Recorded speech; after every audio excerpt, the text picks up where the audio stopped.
Assalamualaikum warahmatullahi wabarakatuh. Saya Muhammad Isa Farhan, kelas 1B. Sini akan menjelaskan tentang sifat koligatif dengan subtema kenaikan titik didih dan penurunan titik beku. Pertama, saya di sini akan menjelaskan terlebih dahulu pengertian sifat koligatif. Apa itu sifat koligatif? Sifat koligatif adalah sifat-sifat fisis larutan yang hanya bergantung pada konsentrasi partikel zat terlarut, tetapi tidak pada jenisnya. Sifat koligatif larutan meliputi tekanan uap, penurunan titik beku, kenaikan titik didih, dan tekanan osmotik. Sifat koligatif, terutama penurunan titik beku dan tekanan osmosis, memiliki banyak kegunaan dalam kehidupan sehari-hari. Beberapa penerapan penurunan titik beku dapat mempertahankan kehidupan selama musim dingin. Penerapan tekanan osmosis ditemukan di alam, dalam bidang kesehatan, dan dalam ilmu biologi. Adapun penerapannya pada hewan-hewan yang tinggal di daerah beriklim dingin, seperti beruang kutub, mereka memanfaatkan prinsip sifat koligatif larutan, penurunan titik beku untuk bertahan hidup.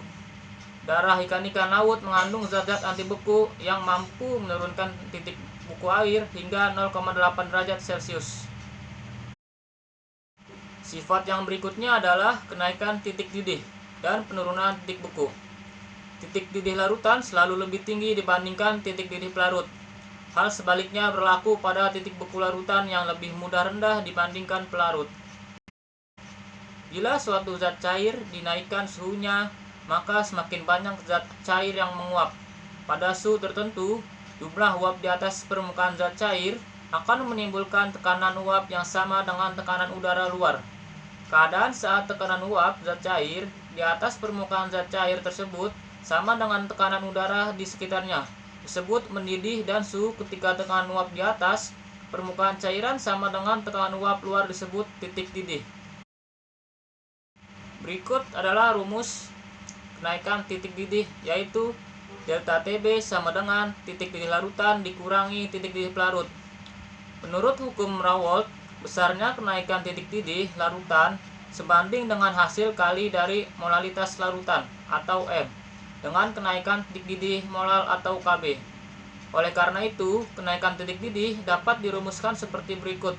Delta TB sama dengan Kb dikali M dan M sama dengan G per Mr dikali 1000 per P. Maka rumusnya adalah delta TB sama dengan Kb dikali G per Mr dikali 1000 per P. Berikut adalah keterangan dari rumus tersebut. Delta TB sama dengan diartikan dengan kenaikan titik didih. Kb adalah tetapan titik didih molal. M adalah molalitas larutan. G adalah massa zat terlarut. Mr adalah massa molekul relatif zat terlarut. P adalah massa pelarut. Berikut adalah rumus dari penurunan titik beku. Rumusnya adalah delta TF sama dengan titik beku pelarut dikurangi titik beku larutan. Atau delta TF sama dengan KF dikali M, M sama dengan G per Mr dikali 1000 per P. Maka dapat dirumuskan yaitu delta TF sama dengan KF dikali G per Mr dikali 1000 per P. Keterangannya adalah delta TF dapat diartikan yaitu penurunan titik beku. Kf adalah tetapan titik beku molal. M adalah molalitas larutan. G adalah massa zat terlarut. Mr adalah massa molekul relatif zat terlarut. P adalah massa pelarut. Contoh soal. Natrium hidroksida 1,6 gram dilarutkan dalam 500 gram air. Hitung titik didih larutan tersebut. Kb air sama dengan 0,52 derajat Celcius M pangkat min 1. Diketahui M atau massa larutan sebesar 1,6 gram, P atau massa pelarut sebesar 500 gram, Kb atau tetapan titik didih molal sebesar 0,52 derajat Celcius M pangkat min 1. Ditanya TB atau titik didih larutan. Pertama, mencari delta TB dengan rumus M per Mr NaOH dikali 1000 per P dikali Kb. sama dengan 1,6 gram dibagi 40 dikali 1000 dikali 500 gram dikali 0,52 derajat Celcius M pangkat min 1 dapat dihasilkan 0,04 dikali 2 dikali 0,52 derajat Celcius M pangkat min 1 dan hasilnya yaitu 0,0416 derajat Celcius.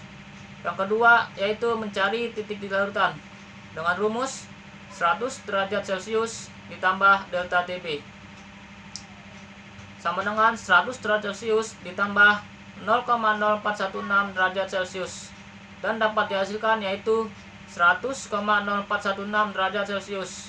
Jadi titik di larutan NaOH adalah 100,0416 derajat Celcius. Contoh penurunan titik beku dalam kehidupan sehari-hari. Yang pertama yaitu membuat campuran pendingin. Cairan pendingin adalah larutan berair yang memiliki titik beku jauh di bawah 0 derajat Celcius. Cairan pendingin digunakan pada pabrik es, juga digunakan untuk membuat es putar. Cairan pendingin dibuat dengan melarutkan berbagai jenis garam ke dalam air. Pada pembuatan es putar, cairan pendingin dibuat dengan mencampurkan garam dapur dengan kepingan es batu dalam sebuah bejana berlapis kayu. Pada pencampuran itu, es batu akan mencair, sedangkan suhu campuran turun. Sementara itu, campuran bahan pembuat es putar dimasukkan dalam bejana lain yang terbuat dari bahan stainless steel. Bejana ini kemudian dimasukkan ke dalam cairan pendingin, sambil terus-menerus diaduk sehingga campuran membeku. Yaitu anti beku untuk mencairkan salju. Di daerah yang mempunyai musim salju, setiap hujan salju terjadi, jalanan dipenuhi es salju. Hal ini tentu saja membuat kendaraan sulit untuk melaju.